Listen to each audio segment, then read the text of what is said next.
So psychologist মানে আমরা মনে করি যে তার কাছে যাব, তারা তো শুধু আমাকে কাউন্সেলিং করবে, শুধু কথা বলবে। বাট না, এটার একটা অনেক বড় ইম্পর্টেন্ট জিনিস আছে, সেটা দিয়ে আমরা বিহেভিয়ারকে ঠিক করতে পারি। তো সেই বিহেভিয়ারাল থেরাপি আমরা কি কি জিনিসের জন্য, কি কি সিমটমস থাকলে আমরা এই সাইকোলজিস্টের কাছে যাব, সেটা হচ্ছে কি, যদি আমাদের মাইল্ড যদি ডিপ্রেশন থাকে, মাইল্ড স্ট্রেস থাকে, কোনো রিলেশনশিপ প্রবলেম।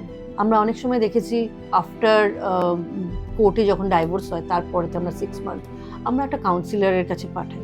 সো আমাদের যদি একটা মাইল্ড একটা একটা যদি এডিকশন রিকভারি থাকে, আমরা যখন অ্যাডিকশন থেকে রিকভার করি, সেই সময়তে মেডিসিনের পরে আমাদের কিন্তু কিছুটা বিহেভিয়ারাল থেরাপিও দরকার।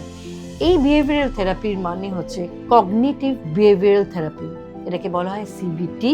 এখানে আমাদের মেইন কাজ হচ্ছে গিয়ে টু ফাইন্ড আউট আপনার মধ্যে নেগেটিভ থিঙ্কিং কি আছে। সো আমাদের যেটা জব হয়, so turn the negative thinking into the positive way, so that আপনি আপনার লাইফটাকে আবার নর্মালি ফিরিয়ে আনতে পারেন।